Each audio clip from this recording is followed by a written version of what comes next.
Hello viewers, welcome back to my channel. ఈరోజు మరొక unique రెసిపీతో మీ ముందుకి వచ్చేసాను. అదేంటి అనుకుంటున్నారా? Egg masala curry.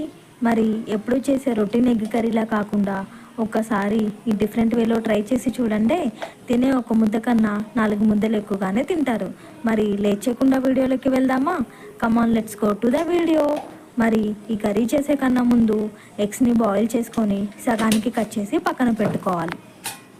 తర్వాత స్టవ్ ఆన్ చేసి పాన్ పెట్టుకొని అందులో కర్రీకి సరిపడా ఆయిల్ వేసుకొని ఎగ్స్ ఫ్రై చేయడానికి 2 స్పూన్ల కారం, 1 స్పూన్ ఉప్పు, పావు టీ స్పూన్ పసుపు, 1 స్పూన్ ధనియాల పొడి, 1 స్పూన్ జీలకర్ర వేసి లైట్గా ఆయిల్లో ఈ మసాలా స్పైసెస్ అన్నీ ఫ్రై అయిన తర్వాత మనం కట్ చేసి పక్కన పెట్టుకున్న ఎగ్స్ని ఒక్కొక్కటిగా ఆయిల్లో డ్రాప్ చేసుకోవాలి.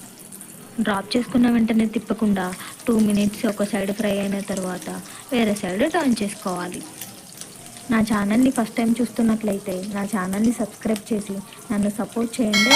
మీరు నన్ను సపోర్ట్ చేస్తే నేను ఇలాంటి మరెన్నో రెసిపీస్ పోస్ట్ చేయడానికి పాసిబుల్ ఉంటుంది. నేను మ్యాక్సిమం యూనిక్గా ఉండే రెసిపీస్, సింపుల్గా, ఈజీగా, టేస్టీగా ఉండే రెసిపీస్ పోస్ట్ చేయడానికి ట్రై చేస్తాను. ఇలా ఆయిల్లో ఒక సైడ్ ఫ్రై అయిన తర్వాత రెండో సైడ్ టర్న్ చేసుకోవాలి. ఈ చిన్న గ్యాప్లో ఈ కర్రీ గ్రేవీ కోసం పేస్ట్ని తయారు చేసుకుందామా?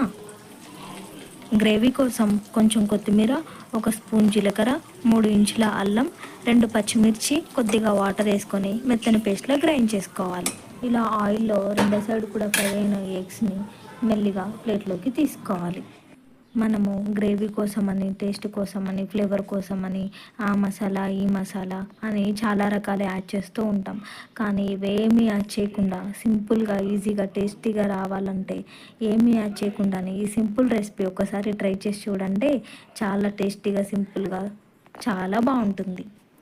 ఈ కర్రీ కోసం ఇంతకుముందు ఉన్న ఆయిల్ సరిపోకపోతే అందులో కొద్దిగా ఆయిల్ యాడ్ చేసుకొని 2 మీడియం సైజ్ ఆనియన్స్, 2 పచ్చిమిర్చి, కొద్దిగా కరివేపాకు, కొద్దిగా పసుపు, కొద్దిగా ఉప్పు వేసుకొని ఆయిల్లో ఫ్రై చేసుకోవాలి. ఇలా ఆయిల్లో ఫ్రై అయిన తర్వాత మనం ఇంతకుముందు పేస్ట్ చేసి పెట్టుకున్నాం కదా, ఆ పేస్ట్ని కూడా యాడ్ చేసుకొని ఆయిల్లో ఫ్రై చేసుకోవాలి. ఇలా పేస్ట్ కూడా ఆయిల్లో ఫ్రై అయిన తర్వాత గ్రేవీకి సరిపోను కొద్దిగా వాటర్ పోసుకొని ఆయిల్లో ఫ్రై చేసుకోవాలి. ఇలా వాటర్ కూడా బాయిల్ అయిన తర్వాత ఆయిల్ కొద్దిగా పైకి తేలుతున్నప్పుడు మనం ఇంతకుముందు రెడీగా పెట్టుకున్న ఎగ్స్ని కూడా ఒక్కొక్కటిగా అందులో డ్రాప్ చేసుకోవాలి. ఇలా ఎగ్స్ ఒక్కొక్కటిగా డ్రాప్ చేసుకున్న తర్వాత పైన కొద్దిగా కొత్తిమీర చల్లుకుంటే ఎంతో టేస్టీగా ఉండే ఎగ్ మసాలా కర్రీ రెడీ. మరి ఈ కర్రీ ఎలా ఉందో ట్రై చేసి నాకు కామెంట్ చేస్తారు కదా ఫ్రెండ్స్. Thank you.